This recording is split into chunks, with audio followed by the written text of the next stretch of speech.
Lovely, lovely welcome. Thank you very much indeed. It's a fantastic honour to, you guys do such amazing sporting activities. It's absolutely incredible. But, real honour to be here. I'm actually in a cottage on the side of a mountain in North Wales, and it's been a fabulous day today. We've had a load of wind and rain and all the rest of it yesterday, but God, it's been great today. Fantastic. But anyway, let's get started. I need to share my screen. Which hopefully should all work. Forgive me if I cough a little occasionally. I have a bit of a leftover from a cold. Oh, hang on. There it is.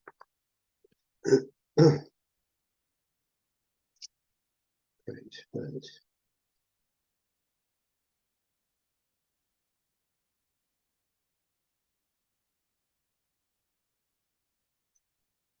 Okay. Right. Well, that is me at a very high altitude. It is me, I'm sure you. And I'll talk more about that later. You look as though you're disbelieving one or two of you, but it is me. Um, I tend to call this, I see it as my duty now. I was a teacher for umpteen years, taught design and technology, which was a fabulous subject. But I now see my role as being retired as offering a little bit of hope and encouragement. So why not call the slideshow that? So that's what I hope I'll do. So that's me. I was born a horribly long time ago. I was lucky to be brought up on the continent of East Africa, of Africa rather, and in Kenya. And I lived there till I was 7 years old. But there's my lovely mum. That's me, looking pretty unwell. It's a pretty grim picture. Apparently, I always smiled and I was always cheery, but I'd been ill for quite a long time. Not because of the diagnosis of diabetes, but that led from I think my mum always said that what I was suffering from led to the type 1. Who knows? We just don't know, do we? And that was my diagnosis date. My sister, who's a fantastic supporter, she went through mum's diaries and found out exactly when I was diagnosed. And it makes very interesting reading. But just to show you the contrast, that's me 6 months after diagnosis. I can't be as precise. The first photograph, I can't be precise that was 6 months earlier, but it's a little bit earlier. But you can see I've got my smile back, and all thanks to this little vial of insulin. I've got one here I was going to hold up. But that's all that's done it. It's just remarkable stuff. And that's what I think makes me such a positive person. I just think, gosh, without that, I'd have been 6 foot under 67 years ago. So, thank God for that. Well, that's what I say anyway. Others may disagree. I was very lucky to be put under the care of this fabulous guy. He almost died from type 1. Some of you will know the history well. Forgive me if I just run over it quickly. He was a trainee surgeon at King's College Hospital in London, where I still attend.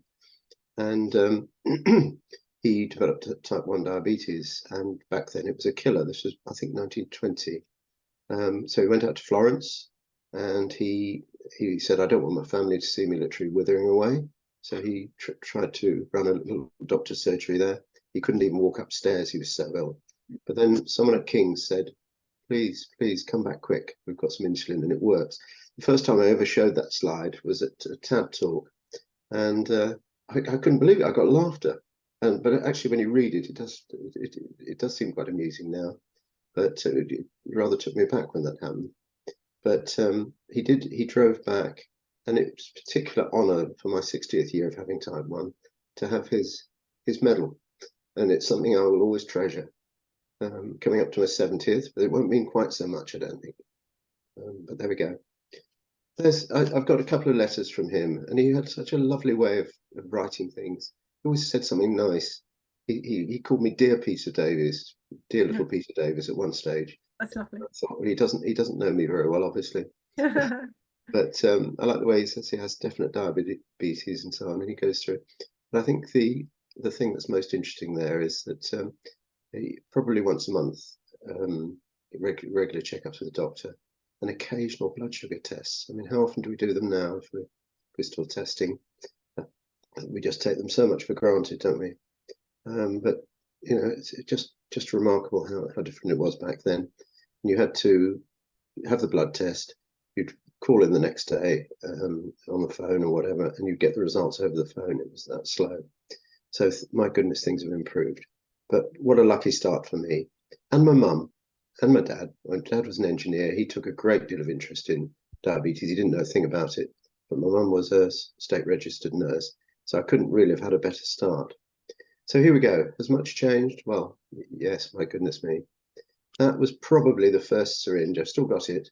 First syringe in a little metal container. And they were gruesome looking things. There's the whole thing. There's the whole thing assembled. That was 28 millimeters long, that needle. It was more than an inch long. And that's what Mum had to use on little 2-year-old me. Can't believe it. But just to give you some sort of, actually, looking at the container it was in, you had to store it originally in methylated spirits, the purple stuff, not surgical spirit. We couldn't get it in East Africa. I don't know whether it was here or not, but it was in methylated spirits, and it used to leak everywhere. So you had to keep that absolutely level wherever you took it around. Any idea what the little wires are on the in the photograph on the right there? Okay, well, no. needles were used many times. Oh, They used to be used until they became blunt and painful, and they were either discarded or sharpened then. But needles get blocked up, insulin dries inside and clogs it, and so those little wires were provided with the needles, and every so often you had to poke a little bit of the wire down the end just to make sure it didn't get blocked up. So it's a very different incredible ball game back then, and everything had to be paid for. It wasn't provided by the NHS back then. We had to pay for needles and syringes and things. So it's stuff we take very much for granted now. Just to give you an idea, there's the difference between the needles. It's not just the length. That's 28 millimeters. The one on the right is 6 millimeters. But it's not just the length that's frightening, it's the thickness of them. But that was a standard needle. Quite staggering, really, now. You can imagine when those came along, they are considered quite old hat now, aren't they? The insulin pen. But I mean, goodness me, what a transformation that was. They arrived at about the same time as blood test strips. And goodness me, you could actually, when you had that and the blood test strips, you could actually give your insulin and test, but sitting at a restaurant table. So for 35 years, I had to disappear off to some filthy toilet or other, and use the urine test if I was testing, and give myself an injection from a fairly primitive-looking kit. So what year did you get your insulin pen, Peter? When did you get your first insulin pen? I can't remember exactly, but around about 1985, I think I got my first insulin pen, and it was a Christmas. I went for an appointment then, and I happened to be given these, and it was the best Christmas present I ever had. Absolutely fabulous. But there we go. I'll show you the changes in the testing as well that I've seen. And obviously, we're fairly well up to date now. There are more modern pumps than that, but that's what I'm using at the moment. Pretty satisfactorily most of the time. But like everything with diabetes, you have your frustrating times as well, don't you? Yes? Yes, absolutely. Yes, I can see a few nodding heads, yes, which is good to see. Yeah. I had a really good morning this morning, and I took a photograph of the T-Slim, and you'll see it in a minute. And then things went completely awry this afternoon. I've been right off the scale, so I've got jelly babies near me just in case everything goes wrong, but hopefully not. Right, so I said guesstimating blood sugar levels, and it pretty well was guesstimating. That's the kit that you used to have to carry around for testing urine. You're probably wondering what the jam jar is for, and you're probably wondering what that funny brass thing is at the bottom, but I'll explain.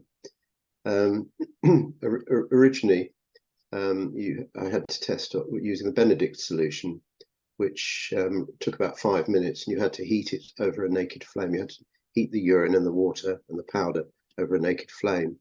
And that's what my dad, bless him, we didn't have a gas cooker in Nairobi, but he made that up, he engineered it, and I've still got it, and it still works beautifully. Sad, aren't I, keeping all this gear, but no, I'm glad I have. But the jam jar, well, any ideas?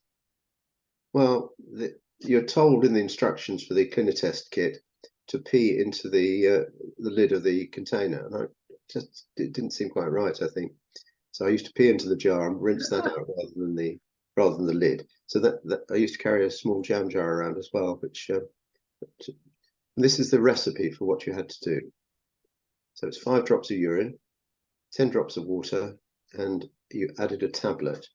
And within 10 seconds, that tablet that boiled the mixture in the test tube, and it would change colour.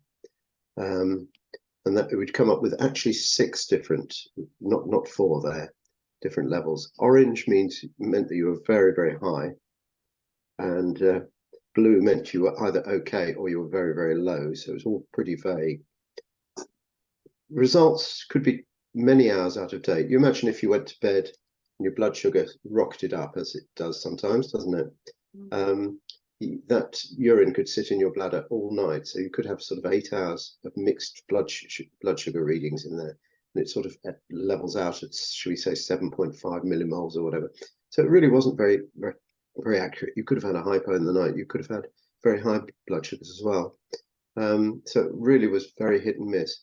So dear old mum and dad, I had the bedroom right next to them, and they had the door wide open. They were just listening out, I think. That's all they had to note, to whether I was having a hypo. And oh my goodness, I've had a few, literally thousands of hypos, I should think, not through mismanagement of theirs, or probably from mine, but just not knowing, not being able to tell. And you never got any imminent warning of hypos. If you did a urine test and it was blue, it could be anywhere between 0 millimoles, mind you, you'd be dead then, or up to about roughly around 10.5 millimoles per litre. So it's an enormous range. So you just didn't know. But whenever my parents or I saw a blue, we thought, let's play on the safe side. Let's have some fast-acting carbs just to bring it up a bit. So in other words, I was aiming always to be slightly above 10.5, I suppose, in modern terms. But back then we just didn't know. We lived in blissful ignorance. Blissful ignorance, and actually the stress levels were probably less. You just got on with life, just didn't know. But that's the urine test. I was thinking earlier today, I could do a urine test. Actually, get the all the old equipment, the test equipment out. But I've left them at home. They're not here with me at all. So sorry. Great shame. That would have been funny. Yeah.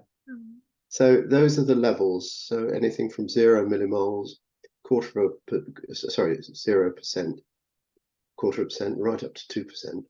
And my goodness, if you got 2% in your urine, you felt rotten, absolutely horrendous. So goodness knows what that would have been on the millimole equivalent. It's staggering, really. But there we go. I'm still here to tell the tale. In between, there were urine testing strips that you could just wee on and wait 2 minutes, and then you could compare the chart. But these are, some of you, no doubt it, some of you may remember these blood testing things, which again made things so much more civilized. With that and the insulin pen, remarkable. And I've seen that thing. Has anyone seen one of those before? So we used those when I was a student. Oh yeah. So I was diagnosed with type 1 as an adult, but the very first patients that I saw, and also when I was studying and we did lots of different things, we used those, and they were brutal. How horrible, weren't they? You just had to be careful where my finger is there in that photograph. If you press too hard upwards, my God, the pain of that thing. It came down like well, I call it a guillotine, really. It's a horrible thing. But I've still got one of those. Frighten people. Then I went to, you see the advances. That was the one that I took up Kilimanjaro, which I found fantastic, because you didn't have to put test strips in. They were all on a roll there. You didn't drop the Lancet device. It was all attached, and it made life so much simpler if the wind was blowing or you're freezing cold. So that was what I used. I have used the Freestyle Libre, which I got on with quite well. I know not everyone gets on well with every device, but I found it remarkably good, actually. But I'm looping with the T-Slim and the G6, which I find remarkable, absolutely incredible. I can honestly say I've never slept so well in my life. I expect lots of you, if you're looping, feel the same. So some interesting looking bits of equipment that I've experienced. The gun at the top there is another absolute brute.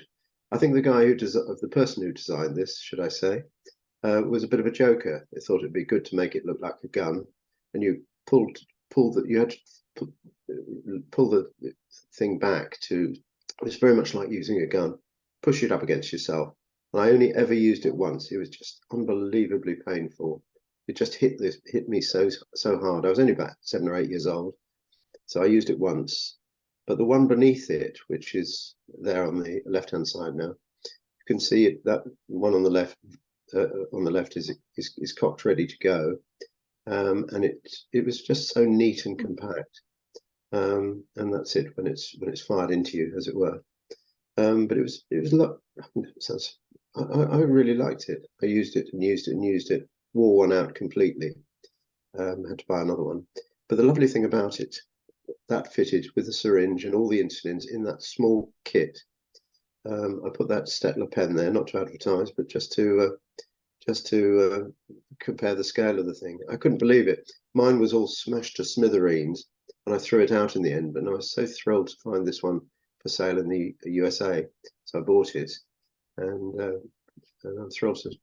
I look after this one a lot better.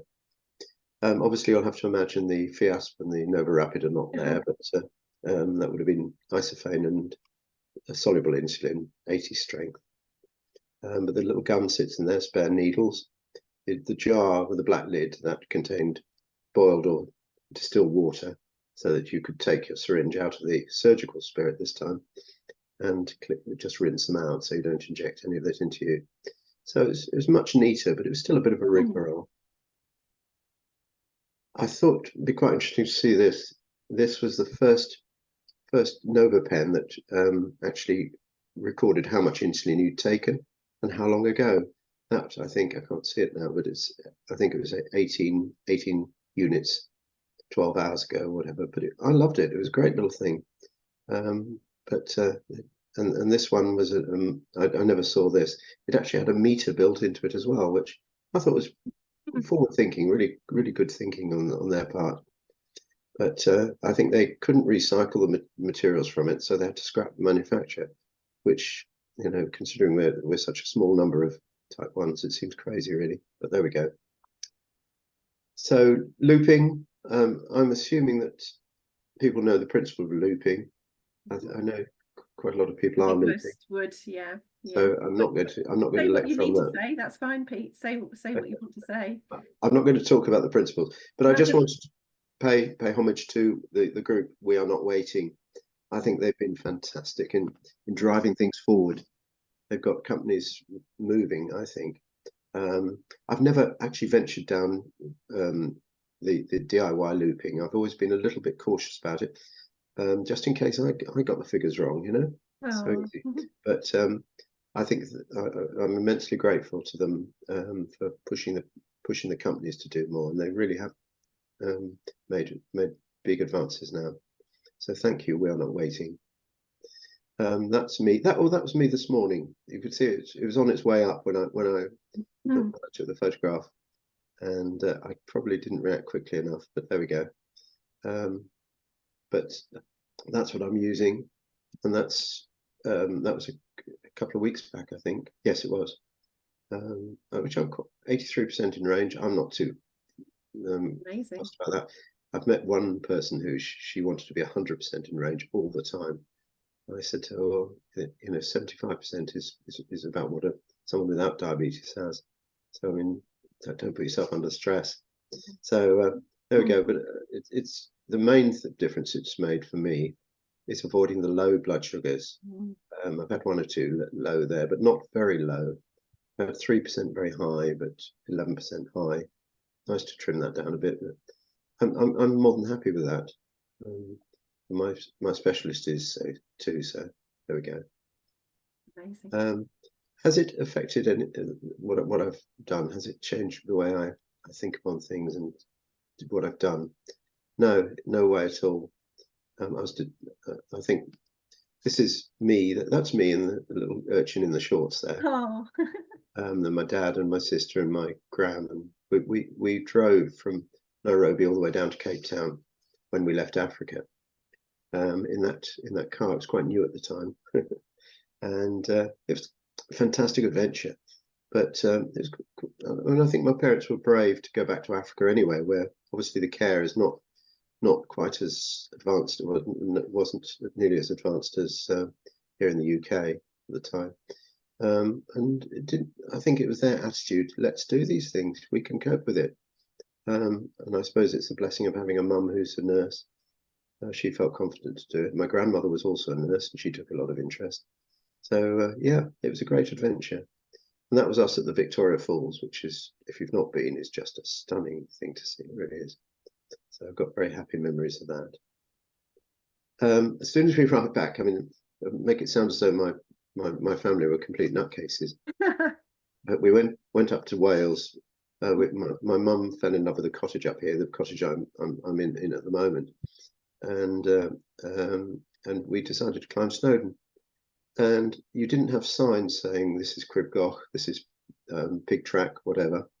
And this guy said to us, "That's the Pig Track, definitely going up there." And we went up and up and up, and we realised we were on Crib Goch, which is a pretty scary thing.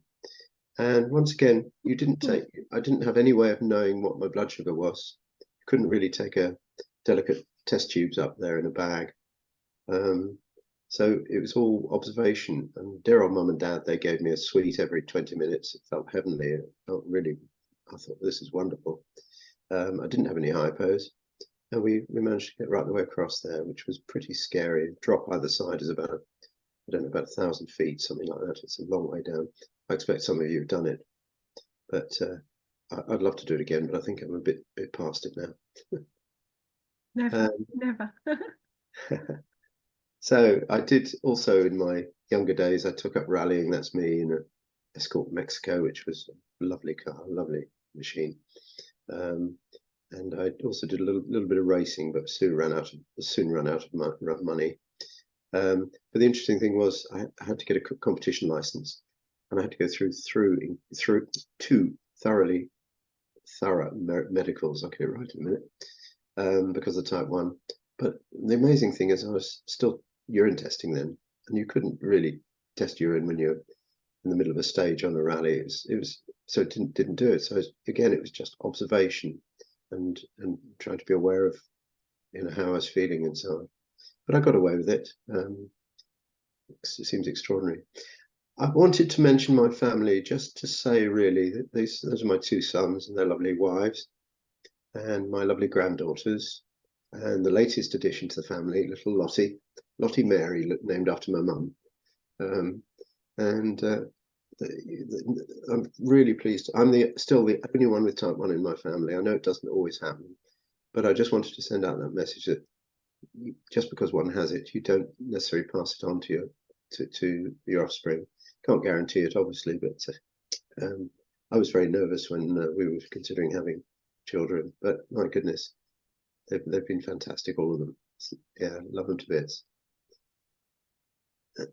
Yes, as I said earlier, I taught 11 to 18-year-olds design and technology. These are things that I taught at a girls' independent school. Actually, I taught in the state system for many, many years, and they wanted someone to set up a new department in this girls' school, and it just took off. And these girls were doing these fantastic projects, absolutely wonderful. So it was very rewarding. I was going to mention later on that I met when I got my Lawrence Medal, 60th year. I happened to see on social media a woman who in Weymouth who had just been awarded hers. So I wrote to the editor of I emailed the editor of the paper and said, "Would you pass on this email to Jenny?" And he did this, or she did. I don't know whether he or she. And I got such a lovely response from Jenny, saying that she had never ever met or got to know anyone with type 1 diabetes before. And I was very much in that situation before Kilimanjaro. And it was so lovely to make that connection. And I actually met her earlier this year for the first time, and it was really lovely. But she is in some ways quite bitter because she was told she could never have a job of responsibility as me with children in a workshop. So complete contrast to me, and probably even more cruel, as she was told she could never have children. She should never ever consider having children, and she is still quite bitter about that. She's got some step grandchildren, but isn't it extraordinary? It seems extraordinary now to take that kind of attitude, doesn't it? Yeah, but there we go. Now, first of all, do we have families with? Do we have parents of children with diabetes type 1 on the group? Do you know? I think there are one or two. Okay. It's mainly Well, adults who have type 1 themselves. okay. I'll tell you why, because I was kind of driven into doing this. I was teaching at this school that I've just mentioned, and a girl in the sixth form, she passed away from an extraordinarily low blood sugar, and it was just a ghastly tragedy. Thankfully, it's the only person I've personally known like that. And I just want to stress how incredibly rare it is, particularly with all the modern tech we've got, the Freestyle Libre and the Dexcom. So it's a very different thing altogether now. But I just wanted to make sure that I didn't want to worry parents unnecessarily. But she passed away, and her parents got together, and once everything had settled down a little bit, and they set up this charity. And I was just 50 at that time, and I thought, crikey, how lucky am I? Let's get out and do something. So I walked from Winchester to Eastbourne, and that's about 100, 105, 106 miles. I walked that. I did not because I'm a sad creature. I decided I wanted to do it on my own, just to prove that I could do it. I had no warning sign, no device to warn me, but I had a blood test which I used very regularly, and I was on MDI, and I made it. I think I raised nearly not far short of £10,000. The school was incredibly generous, all the parents. So that started my proper hiking career, as it were. So there we are. That's me at 50. Then, well, JDRF decided they heard about my exploit earlier on, and they got in touch in 2014 and said, would I be interested in climbing with a group of other type 1s, climbing Kilimanjaro? Well, anything to take me back to Africa would be absolutely fantastic. So I said yes. I had a bit of a battle with my head teacher, who said, oh, couldn't you do this another time? You're climbing Kili, couldn't you do it another time? I'd also just told her I was retiring, so I did it at the same time. But anyway, she said, I'll talk to the management, who I'd already briefed. And they said, yes, you've got to go, all the other management members. And come Friday, she called me in and she said, I really wish you hadn't asked me this, Peter, but I'm going to say yes. You won't get any pay for that week. I said, well, fair enough. Right here. My colleagues are supporting me. Anyway, off I went. But I was asked to do an assembly about my Kilimanjaro, about diabetes and Kilimanjaro. And I gave that, and bless her, it changed my head teacher completely. She greeted me at the end of the assembly, and she said that was an absolutely fantastic assembly. And believe it or not, I looked on my emails that morning, and she donated £150 towards it. So, and she became one of my biggest supporters. So it's amazing how just an assembly can change people's way of thinking. So there we are. And we were trying to form the largest group, not to be competitive, but we just wanted to see how many people could go up. We were originally 20, but sadly one member had to drop out. But that's what the target was. And out of the 19 that ascended, 17 of us made it to the summit, which was fantastic. We were leaving at 11 o'clock at night, so everything was completely upended. And you can see some rather anxious looking faces there in that photograph. But it was blooming cold. One of the biggest risks was insulin freezing, but we had 5 layers on, and we kept the insulin as close to the skin as possible. And thankfully, it didn't happen. But I did get almost to the summit, and I looked. It was the first time I'd ever worn a Dexcom G4, and I was still on MDI. And I looked at it and it was reading 28 millimoles. And I thought, oh no, is that insulin frozen in the you know, what I've given myself?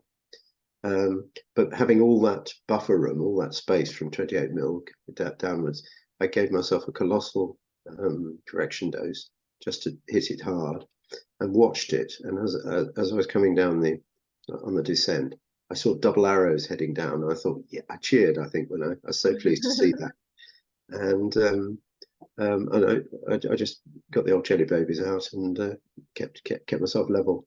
But interestingly, I got to the base camp where we had a very brief sleep and then headed on down. And about 6 of us, no, I think it was 5 of us actually, we all had the same thing happen. And apparently it can even affect people without diabetes. It can affect your blood sugar levels at altitude. I guess it's lack of oxygen. I don't know. But it was a bit frightening at the time. Yeah.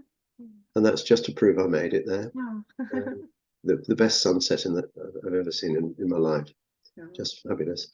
You could actually see the curvature of the earth from up there. It's wonderful, wonderful, wonderful. I'd do it again if I could, but I don't think I'd quite make it now. Wow. And that's the wonderful team. Several people from different parts of the world. Someone from Canada, from the States. Yeah, we're a wonderful team. We're still in touch with lots.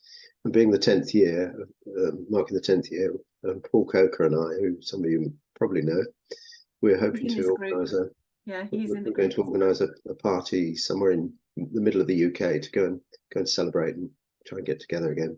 Nice. So easy to lose touch. Stop reminiscing, Pete. Oh. I do feel, quite honestly, sometimes I feel a bit bad showing all these slides. I feel I'm showing off, saying, "Oh, haven't I done well? Haven't I done well?" But you have. On the other hand, I hope it's offering encouragement to other people to not to let things, you know, not to let diabetes stop you doing things. So for my 60th anniversary, it was actually don't get the wrong impression. I didn't get to the top of that snowy peak. We did the part of the Salcante trek, and we also did Vinicunca, which is the Rainbow Mountain, and that's us. But not everyone summited, sadly. But Mick, who's got his hand on my shoulder there to the right of me, he's the trek leader. He's going to be taking me on and the group on the next trek. Lovely, lovely guy. He's an ex-fireman. And he got quite emotional at the top here, and he said, "Mike, Peter, you know, it's fantastic what you've done. You know, I'm just so touched by what you've done and the money you're raising," which was good to hear. And you notice the little teddy at the back there. There's a lovely lady called Donna Halls, who some of you may know. She's got 62, probably more now, teddies going all over the world to young children who've just been diagnosed or recently been diagnosed. And they have to look after this teddy, take it out lots. And she keeps a diary of, she gets them to keep a diary of what they've done. So Louise and I, we had to keep a record of this. Sadly, there was just Louise and I who had type 1. The rest were made up of all sorts of people. This time with the latest trek, my goodness, it's been absolutely, I've been swamped with people. It's so nice. So it's very rewarding. But Donna does a great job, and then people send them back and they get sent on to other people. It's a lovely thing to do. So yes, believe it or not, I only ever ran for a bus, and I tried to avoid doing that if I could. But this is what Wendy you were talking about earlier. Paul Coker wanted to get as many people together with type 1. Are you in that photograph there, Wendy? No, I did it the year. So I think there was that year where there wasn't quite so many people, and then we tried to get more in 2019. Yeah. So I was the year after that. This is when we had 69 people with type 1 all running the. It was the hottest day of the year. It was a killer, but I got a fantastic time, 3 hours and 7 minutes. So I ran and I walked and I ran and I walked. I think I walked and I kept stopping to take photographs. It's such a lovely thing to see. But I finished anyway. But that's me the following year with another of the teddies. It's not a pretty sight, I know. I'm sorry, but it was a great initiative. That was the year I did it. Oh, was it? The Ah, one with the green. That was the year I did it. Yeah. well, the next trek we'll be taking a teddy as well. So Oh, and fabulous. passed around to everyone who's to take a turn carrying him or her. Just a few thoughts. These I was really absolutely stunned when I read um, this slide by Dr. Kenneth Robertson. And I actually asked him if he'd mind me sharing it, but I think it sends out such a powerful message. No other condition requires such continuous effort and deep understanding from the sufferer. I don't like the word sufferer, but I can't think of a better way of putting it. Insulin is one of the deadliest drugs. Yeah, certainly is. Healthcare professionals expect patients to self-titrate. Yeah, they say look after themselves, in other words. But this is probably the most interesting thing. Most healthcare professionals don't understand how to do this because they don't actually live it and they don't understand quite how complex it is. It's not a criticism of them, but I think it just shows what a bloody good job we do. Excuse my French. Yeah. And I always, when I'm talking in public, I say, right, let's give ourselves a round of applause. But you know, I think we do a damn good job, don't we? But does anyone else find those staggering statements? I certainly. Amazing. Yeah, absolutely. I think, you know, as you say, we are responsible for, you know, it says one of the deadliest drugs, you know, Mm, looking at how much you give yourself day after day after day, minute after minute. yeah. And yeah, it's well, mind blowing. I'm speechless actually. Yeah. Yeah. I think Just especially with some of us starting from very young age, we've Mm, taken that yeah, responsibility on. yeah, yeah. yeah, Because you were little as absolutely. well, weren't you, Janet? How Well, old were you, Janet? yeah, eight, How old were you, Janet? I was 8 at diagnosis. Yeah. Oh, Yeah, but I was doing all my own insulin and everything by the time I was 9, 10. So yeah. it's Same quite a here. thought. Yeah. Yeah. Yeah. So things people have said to me, Pete, your control must be spot on after 60 years. That's my usual reaction. But if I'm feeling less polite, that's my reaction. But my point in showing this, social media isn't it wonderful? Absolutely fantastic for bringing people together. All we had was balance and our consultant, and that's all. Unless you happen to have someone living nearby that you've got to know. But my goodness, it's changed. And I think we're lucky. It doesn't make it any easier, but it's just nice to be able to talk to someone, isn't it? Message someone. Absolutely. I completely. I didn't know what I was doing. Well, I've just muddled along for 58 years. I haven't suffered, thank goodness. I've got no complications apart from background retinopathy. It doesn't affect my sight. But Kilimanjaro changed it for me absolutely monumentally. I think it's given me all those things, and I think it's given all of us those things. Certainly an amazing appreciation for life, and that's why I remain so positive. I just want to make the most of life and do as much as I can and enjoy life as much as possible. I want to share that with, encourage other people to do the same. It's never stopped me doing anything. No, certainly not sympathy. But isn't it one of the most misunderstood conditions ever? I'm sure it is. And it's interesting also to note in my life, up till 1985, 86, nothing much changed. But my goodness, isn't it exciting, all the changes at the moment? Amazing. Even the last 2 years, isn't it? Things have Yeah, moved on. Yeah. yeah. This is my last slide. I was going to throw that question at the end. Do you think it gives back positively sometimes? I think, well, it'd be interesting to see what people think. I just wanted to say I meant to put up a slide about Tubcal, but I'm doing a trek in October. We've got umpteen people have signed up. We've got a reserve list as long as your arm. Mount Tubcal, it's the highest peak in the Atlas Mountains of North Africa, in Morocco. And we're doing this from the 1st of October. We finish on the 7th. And it might sound a bit sad, really.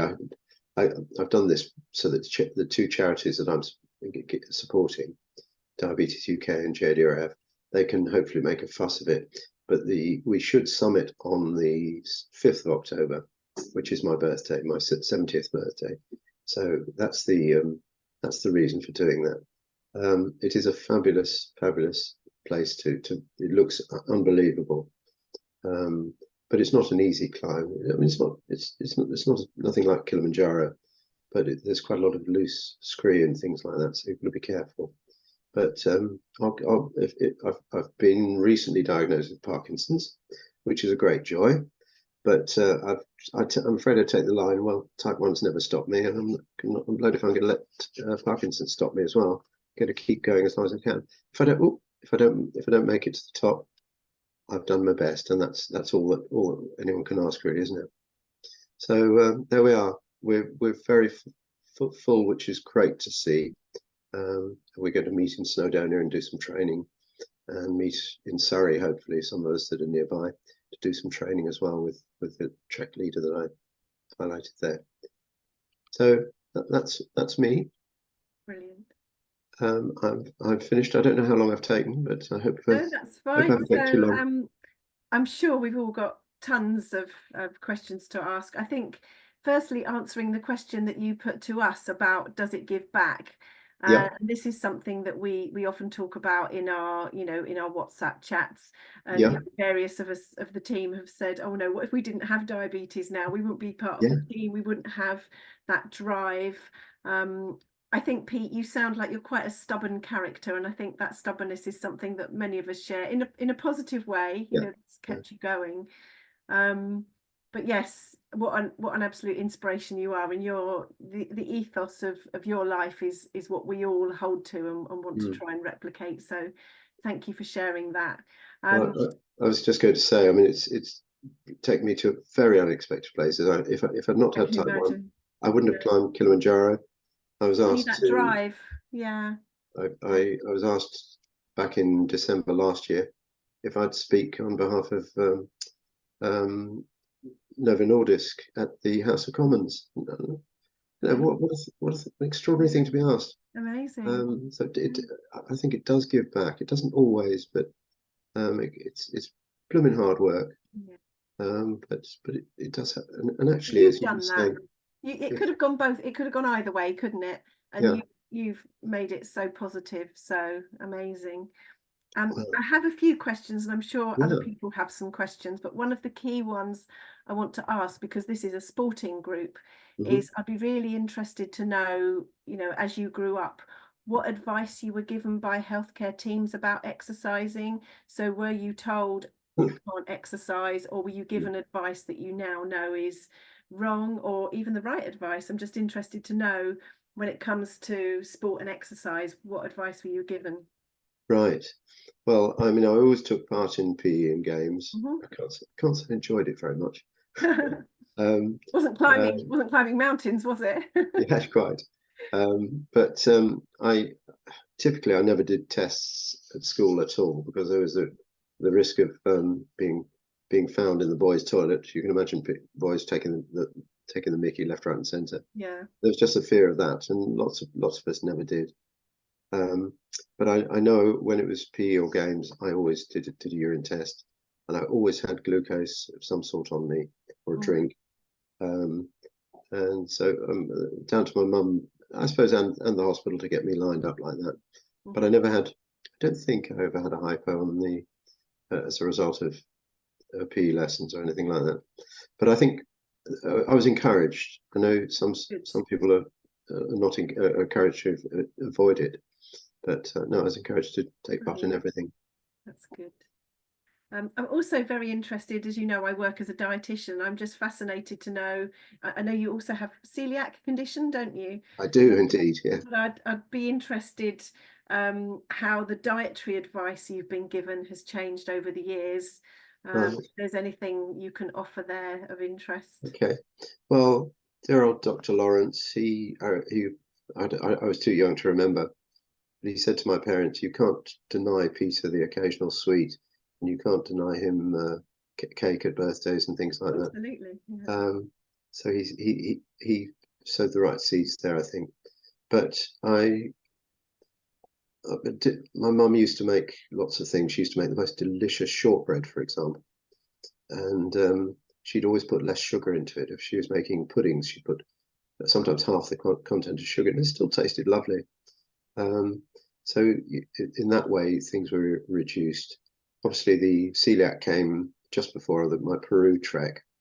I spoke to the guy who announced that I'd got celiac, and I said, "Can I still go?" He said, "Yeah, you can still go, just don't fall over." That's encouraging. Don't fall over. I have to say that the celiac I find much easier to live with generally.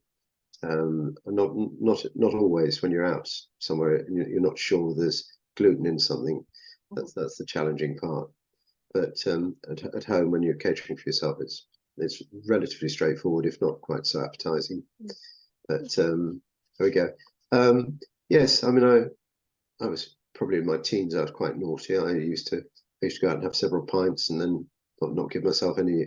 You didn't play around with your insulin doses back in the day. You stayed on the same dose, which seems crazy now. But I suppose because you didn't have these warning devices if you're going incredibly low or incredibly high or whatever. But yeah, I've eaten a very inverted commas normal diet. Good. That's good to hear. Reduction of and encouraged not to eat sweets and chocolates and things like that. But never denied. Yeah, absolutely. Yeah. And just one last question before we unmute and everyone else asks. Just in the days when you were doing tests and you had a book that you just took, did you make up your own numbers? Oh God, yes. Did you make up? No, actually, I was far worse than that. I used to say, "Oh dear, I'm so sorry, I forgot to bring my book. I meant to pick it up this morning," knowing damn well that I hadn't filled it in. Isn't that awful? It was in my early working days when people turned up with just these perfect books, all in the same pen, months and months, and there wasn't a change in the pen, so you knew it just been done the night before. So Oh yes, I'm afraid I was very, very naughty about keeping records of things. That's good. Too many other interesting things to be getting on with. Does everyone want to unmute and then should we unshare and then we can have everyone back on the screen to ask questions? Is that okay? Although that's a lovely picture of you, Pete. We can get everyone back on the screen. That's what I'm doing.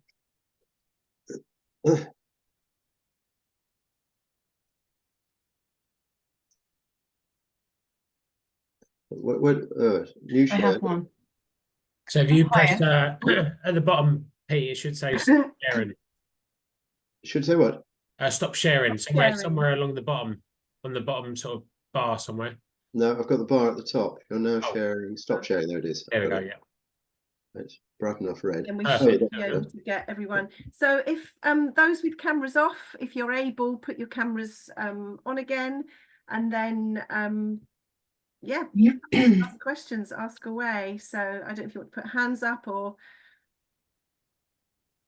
Oh, definitely. Does anyone have any questions? I've got one. I've got one, Pete. So firstly, thank you very much. That was really good, and I really enjoyed that. It was really interesting to see the actual, the stuff that looks like it's been in the museum. To be honest, so it's really interesting. My question is, if you had to pick one sort of, I guess, one thing in your lifetime living with type 1, that like the one thing that sort of really made it easier, like made type 1 easier, if you had to pick like one thing, whether it was CGM, whether it was a pump, what would you say for you would be like the most important thing? Right. Well, probably my fondest memories of change of the pen and the glucose meter at the same time, or the blood testing. But actually, the CGM has made by far the biggest difference to my life. I feel confident going to sleep. It sounds sad, but I'm staying here on my own for the moment, and I don't worry about going to bed now. And I'll wake up to the alarm, etc. So that's certainly made the biggest difference. Yeah. Yeah. Okay. Yeah. Fair enough. No, thanks for that. Perfect. Brilliant. Does anyone else want to ask any questions? Oh, deathly hush. Well, Melissa. Melissa's got when you're doing one of your expeditions, how do you even approach knowing what to inject? or how much insulin to give yourself? Have you had a lot of advice? Well, the wonderful Professor Stephanie O'Meal, when I did my first trek, I was on MDI. She said, cut your basal dose in half the night before.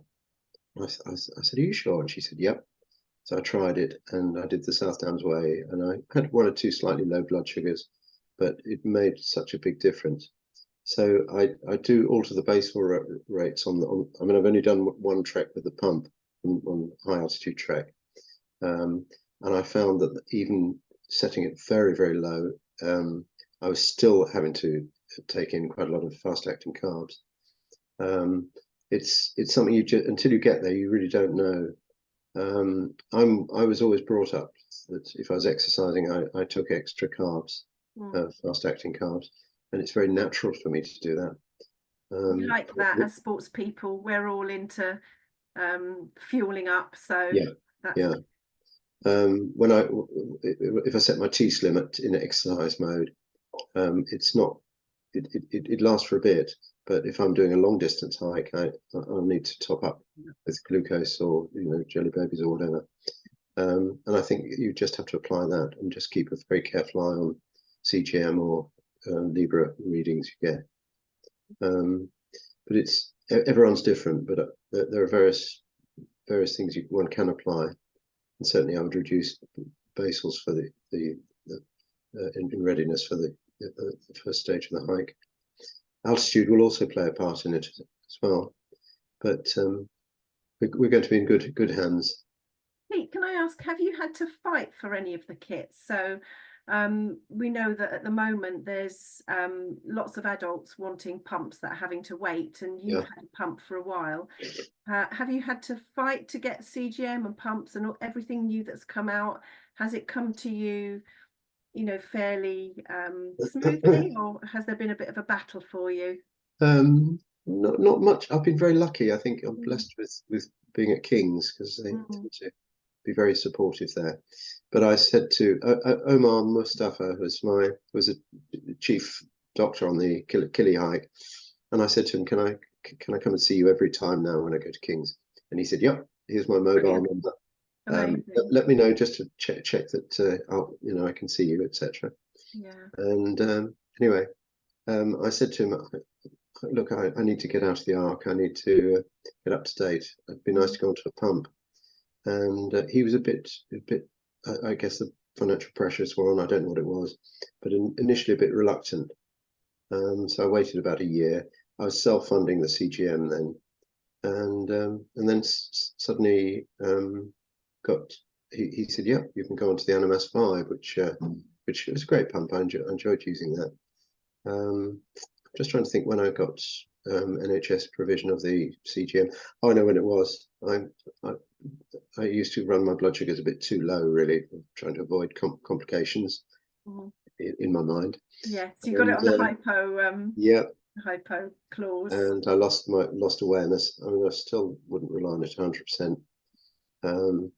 And I did a hypo unawareness course at King's, which Stephanie O'Meal she created, and it was fabulous, absolutely brilliant. And she said, if you are on this course, you will get CGM, certainly. So that's how that resulted. I'm very lucky. Right. But obviously things have changed recently, haven't they? So there's a better chance of people getting it, hopefully. Yeah, hopefully things are looking good, aren't they? I think much you better. said earlier, Path the Car's been great in that. Indeed. Are there anyone? Can't see all the hands up. Anyone else want to ask a question? I think you've stopped into silence. Yeah. There's one hand went up, I think. Oh, who's that? It's not really a question. It was just the thing about the motorsport that really amazed me. We've done a lot of amazing things, Pete, but the thing of driving around in these rally cars without any it seems trying to tell you that your sugar's going low. It's like it's amazing what you've done. But how did you find that? Did you ever have any problems with that at all? Or no, I was very lucky.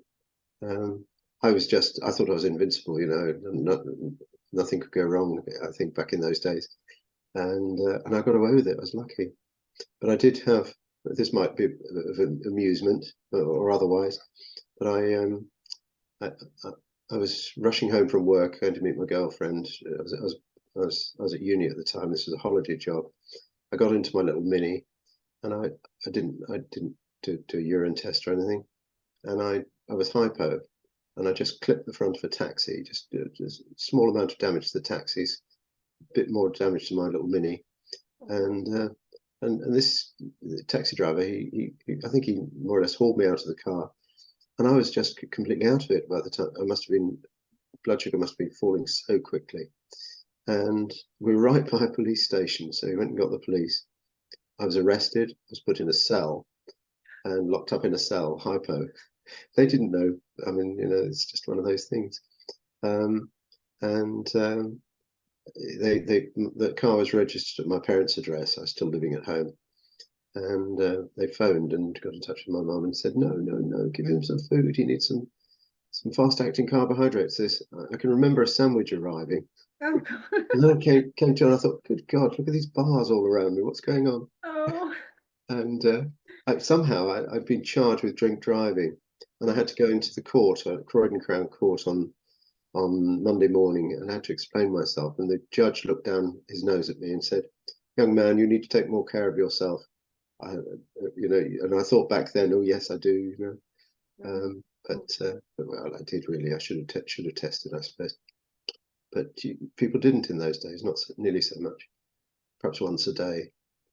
But no, that's a fabulous story. That's lovely. It is, yeah. Yeah, it's a bit horrific though, being arrested for hypo. I know.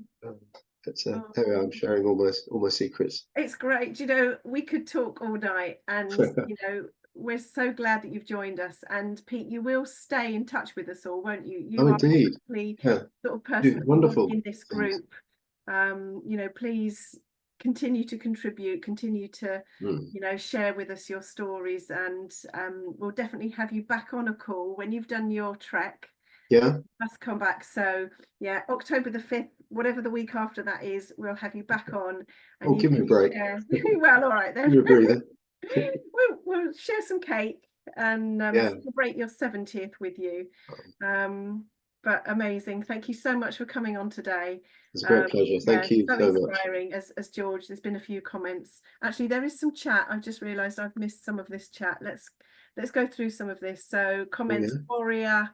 Thank you, Pete. So inspiring. Amazing. So thank you so much. That's a great pleasure. For all the effort you've put into preparing for this and spending with us today. So thank you so much. Big round of applause. Pleasure. Thank you, Pete. Cheers. Appreciate it. And thank you for joining, everyone. And we'll see you all. We've got the mindset call on Monday. Don't forget kit. It's the last day tomorrow. So if you haven't done your kit order and you want kit, you have to get that done. In fact, finish the call, get your kit order done, go to sleep. Listen to Wendy. See you later. Cheers, Pete. It's been lovely. Thank you very much indeed. Thank you. Take care. Bye-bye.